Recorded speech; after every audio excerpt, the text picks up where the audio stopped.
Hello বন্ধুরা, কেমন আছো? আশা করি অনেক ভালো আছো। আমিও তোমাদের আশীর্বাদে অনেক ভালো আছি। যে যেখান থেকে আমার ভিডিওটা দেখছো সবাইকে শুভেচ্ছা ও স্বাগতম।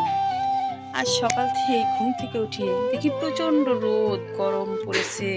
সারা রাত ভালো ঘুমাতে পারি না। আবার মাঝে মাঝে কারেন্ট চলে যায়, ফ্যান না চললে কি ঘুম আসে না, ঠিক মতো ঘুমাতে পারি না। সেই জন্য উঠতে একটু দেরি হয়ে যায়, তাড়াতাড়ি ঘুম থেকে ওঠা হয় না। কিন্তু যত তাড়াতাড়ি উঠি না কেন, উঠেই দেখি 6টা বেজে যায়। 6টা বেজে গেলেই এই রোদ একদম প্রখর হয়ে ওঠে। তাড়াতাড়ি কি সকালের কাজ সেরে আমি স্নানটা সেরে নিলাম। স্নানটা করেই এদিকে আমার ভাতিজি এসেছে। আমার ভাতিজি আমার বড় ছেলে আমার রুমে শোয়। আমি মাঝখানের রুমে, আমি আমার স্বামী আমরা মাঝখানে শুয়ে থাকি। আমাদের বাড়িতে 3টা রুম, 3টা রুমে থাকে না। আমি একা থাকি, আমার শ্বশুরে এক রুমে থাকে, আর একটা রুম ফাঁকাই থাকে। সেই রুমে আমি মাছের আঁশটা রাখি। আলনা টালনা আছে ও ঘরে মানে আত্মীয় স্বজন আসলে আমরাই থাকি, আর আত্মীয় স্বজন আসলে আমার রুমে তারা থাকে। আমার ভাতিজি উঠে পড়েছে, সে বিছানাটা গোছায় প্রতিদিনই। আজ বললাম আমি আজ বিছানাটা উঠাবো, তুমি তোমার আর কাজ করতে হবে না, তুমি আজকে আসো, কালকে তুমি চলে যাবে। সে বললো আচ্ছা পিসা, আমি তাহলে বাইরে চলে যাই, তুমি বিছানাটা তোলো। আমি বিছানাটা তুলে ঘরটা ঝাড়ু দিয়ে নিলাম। ওরা ঘুম থেকে উঠেছে, দরজাটা খুলেছি। আমি দরজাটা ওদের দিতে দিই না, কেননা ওদের বাইরে আসলে ওদের ভয় লাগে। তার জন্য বলে আচ্ছা তোমরা থাকো, আমি বাইরে থেকে তোমাদের তালা মেরে দেবো। এই মাঝখানে একটা রুম, মাঝখানের রুমে আমি, আমার স্বামী এবং আমার ছোট ছেলে এখানে শুই। প্রচণ্ড গরম, রাতে ফ্যানের বাতাস গায়ে লাগে না। তার জন্য আমি মেঝেতেই শুই, বিছানাটা অমনি করে থাকে। চোখের উপর শুই না, চোখের উপর শুলে কেমন জানি বিছানা গরম হয়ে থাকে, আরাম পাই না, ভালো লাগে না। তার জন্য আমরা নিচেই ঘুমিয়েছি। আমার স্বামী উঠে বাজারে চলে গেছে। আমি ভাবলাম নাই, কেউ নাই, উঠে নাই, আমি এখন বিছানাটা তুলে কাজটা সেরে নিই। আমি বিছানাটা গুছিয়ে কাজটা সেরে নিলাম, ঘরটা ঝাড়ু দিচ্ছি। এমন ফাঁকে আমার ভাতিজি বলল পিসি আমাকে খেতে দাও, সময় হয়ে গেছে সকালবেলার খাবার খাওয়ার। আমি বললাম আচ্ছা তুমি একটু দেরি করো, আমি ঘরটা একটু ঝাড়ু দিয়ে নিই। আমি ঘরটা ঝাড়ু দেওয়ার পরে তোমাকে খাবারটা বেড়ে দিই। ঘরটা ঝাড়ু দিতে অল্প টাইমই লাগে, কারণ সারা আমি সকালে ঘুম থেকে উঠে ঝাড়ু দিই।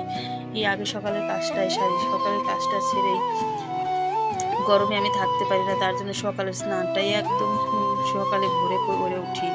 এই চানটাই বড় কাজ, চান না করলে ভালো লাগে না, অপরিষ্কার অপরিষ্কার লাগে। চানটাই আগে সেরে নিই। চানটা সেরে যদি রাস্তার ধারে বাড়ি, জানেনি তো রাস্তার ধারে বাড়ি হলে কেমন হয়, সারাদিন ঘর বাড়িতে ধুলো পড়ে যায়। যদি 2-3 বার করে মুছি তারপরেও ঘরে ধুলা পড়ে যায়। ঝাড়ু দিলেই মনে হয় যে কত বছর ধরে আমি ঘরটা ঝাড়ু দিই না। এদিকে আমার দুপুরের বাজার এসে গেছে। আমার ছোটো মাছের চচ্চড়ি খাবে, আমার শ্বশুর ছোটো মাছ নিয়ে এসেছে বাজার থেকে, সজনে ডাঁটা নিয়ে এসেছে। তার তো জানেনই সজনে ডাঁটা ছাড়া আর কিছু ভালো লাগে না। সে সজনে ডাঁটা নিয়েছে এবং কচুর শাক খাবে, সে কচুর শাকও বাড়ি থেকেই রেখেছে। একজন আমার বাড়ির কাছে শাক বিক্রি করে, তাকে বললে রাখলেই সে শাক বাইরে থেকে তুলে নিয়ে এসে আমাদের কাছে বিক্রি করে দেয়। সকালে বাজারে যাওয়ার আগে আমার শ্বশুর কচুর শাকটা খেয়ে রেখেছিল। আমি বললাম সবার ঠান্ডা, কচুর শাক রেখেছেন কেন? কচুরটা আমার ভাতিজেও খায় না, বলে কচুর শাক খেতে ভালো লাগে না, গা চুলকায়, গলা চুলকায়। বললাম আচ্ছা তুমি না খেলে আমার শ্বশুর যখন নিয়েছে সে খাবে, আমি করে দিই। ছোটো মাছটা পলিথিনের ভিতরে রেখে দিতে বলছি যে মাছ কাটতে গেলে আবার বটিটা আষ্টে হয়ে যাবে। আমি তার জন্য সজনে ডাঁটা, তারপরে ছোটো মাছের চচ্চড়ির সবজিটা কেটে রেখেছি। কেটে বলছে আর সজনে ডাঁটাটা কাটতে একটু সময় লাগে, তার আঁশ থাকে, আর ছাড়িয়ে ছাড়িয়ে ধীরে ধীরে কাটতে হয়। প্রতিদিনই সেই সবজিটা খাবেই, কেননা সজনে ডাঁটা ছাড়া তার ভালো লাগে না। বলে কয়দিনের সবজি যদি লেগে যায় তার 1-2 মাসের মধ্যেই তা ফুরিয়ে যায়। বাজার থেকে প্রায় ফুরিয়ে এসেছে সজনে ডাঁটা। এখন সজনে ডাঁটা গেলে তার পরিবর্তে নাকি নাজিনা নাকি একদম ডাঁটা পাওয়া যায়, সেই ডাঁটা আসে এখানে বাজারে, সেই ডাঁটা আবার নিয়ে আসবে। তার এগুলো থাকলে নাকি খুব ভালো লাগে। আমার মাছ ভাত ভালো লাগে না, আমার মাছ খেতে ইচ্ছে করে না, আমাকে রান্না করে দিতে। আচ্ছা, অনেক দিন ধরে ছোটো মাছ খায় না, বলছে আমি ছোটো মাছ নিয়ে এসেছি, সবটুকি মাছ, তুমি আমাকে আজ ছোটো মাছের চচ্চড়ি রান্না করো। আমি ছোটো মাছ দেখলেই রেগে যাই, কেননা আমার 2টা ছেলে ছোটো ছোটো, তারা ছোটো মাছ খেতে চায় না, ছোটো মাছ দেখলেই রেগে যায়। আমি বললে আমার ছোটো ছেলেটা খেতে চায় না, আপনি আমার ছোটো ছেলের জন্য ডিম নিয়ে আসবেন। তারা তো ঝাল খায় না, ঝাল খেতে সে পছন্দ করে না। বললো আচ্ছা তোমার ছেলেদের জন্য আমি ডিম নিয়ে আসবো নি। বললাম আচ্ছা ডিম নিয়ে এসে দিলে আমি ভেজে দেবো নি। এগুলো আমি ছোটো মাছগুলো বাঁচছিলাম, ছোটো মাছগুলো আসতে একটু টাইম লাগে, কেননা নানা ধরনের পোকা থাকে, শামুক থাকে, এগুলো জলের ভিতর রেখে দিলে মাছ উপরে উঠে আসি, সেই মাছগুলো তুলে তুলে রাখি। দুপুরে রান্নাটা দেরি হয়ে যেত, ছোটো মাছ নিয়ে আসে এমনিতে 12টার দিক দুপুরে বাজার নিয়ে আসে। আমাদের এখানে প্রতিদিনের বাজার প্রতিদিন আসে। আমরা বাসি সবজি খেতে পারি না, কারণ বাসি সবজি তো বলে যে আমি প্রতিদিনই বাজারে যাই, আমার শ্বশুর বলে প্রতিদিনই বাজার যাই, কেন আমরা সব বাসি সবজি খাবো, বাজারে যেতে এই থাকা লাগে, তাই বলে সে প্রতিদিনের সবজি প্রতিদিনই নিয়ে আসে। আমার মাছ বাছা প্রায় শেষ, এখন মাছটা ধুয়ে নেব। আমার কলের বারে ট্যাপ ছেড়ে দিয়েছি, মোটর চালানো হয়েছে। আমার বড় ছেলে স্নান করলো, বললাম আচ্ছা মোটরটা এখনো বন্ধ করো না, আমার বালতিটা ভরে নিই, আমি শাক দেবো, ছোটো মাছ দেবো, জলটা ঠান্ডা আছে।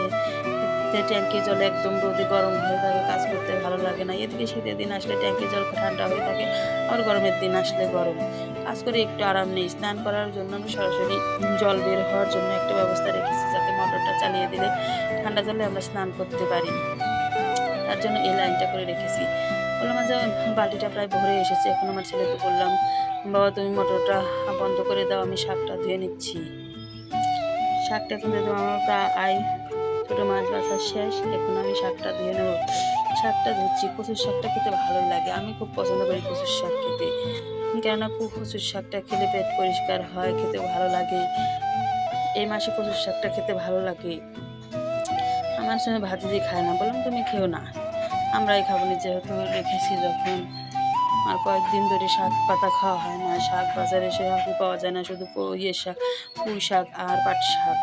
পাট শাক পিঠাপিঠি কয়েকদিন খাওয়া হয়ে গেছে, তার জন্য বললাম যে আচ্ছা কচুর শাক কি থাক, কচুর শাক কি রান্না করবো। আমার রান্নার সময় দেরি হয়ে যাচ্ছে, ছোটো মাছ আসতে অনেক সময় লেগে গেছে। আমার ভাতিজি বলে হাতে হাতে কাজ করে দেবো নাকি, বললাম না কাজ করতে হবে না, যেটুকু কাজ আমি একাই করে নেব। একা করতে একটু সময় লাগে, কিন্তু কী করব, আমাকে হয়তো প্রতিদিনের কাজ প্রতিদিন করতে হবে। বন্ধুরা আমার ভিডিওটা কেমন লাগে নিশ্চয়ই কমেন্টে লিখে জানাবেন, আর আমার ভিডিওটা যদি ভালো লাগে এই চ্যানেলটা সাবস্ক্রাইব করে দেবেন। আমার দুপুরের খাবার হয়ে গেছে প্রায়। আজ রান্না করেছি ডাল, তারপরে আম দিয়ে টক রান্না করেছি, গতকালকে খাসি মাংস রান্না করেছিলাম, সে খাসি মাংস তরকারি ছিল, এবং আলু সিদ্ধ দিয়েছি, এগুলো দিয়ে আজ খাবে। ডাল, তারপরে আমের টক খেতে আমার ছোটো ছেলেরা খুব ভালোবাসে। বললো আমাদের ডাল দিও না, আমাদের শুধু আমের টক দাও, আমরা আমের টক দিয়ে ভাত খাবো এবং মাংস দাও। বললাম আচ্ছা তোমাদের ডাল খেতে হবে না, তোমরা তো ঝাল খেতে পারো না, ঝাল খেতে তোমাদের খুব কষ্ট হয়। খেতে বসেছে, আমার বড় ছেলে বসেছে আমার ঘরে, সে টিভি না দেখে খেতে পারে না, আর আমার স্বামী, আমার ছোট ছেলে আর আমার শ্বশুর একসাথে খেতে বসেছে। তাদের একসাথে খাবার খেয়ে খুব মজা পাই, কারণ আমার শ্বশুর শুধু একাই শ্বশুর আছে, শাশুড়ি নেই। এই আমরা যে যখনই আমরা একসাথে খাবারটা খাই। আমার সংসারে অল্প, ফ্যামিলিতে অল্প মানুষ, আমার শ্বশুর, আমার 2 ছেলে আর আমার স্বামী, আর আমি একটু পরে খাই, তাদের খাবারটা বেড়ে দিই, খাবারটা বেড়ে দেবে কে, এই জন্য। বন্ধুরা আমার ভিডিওটা কেমন লাগলো,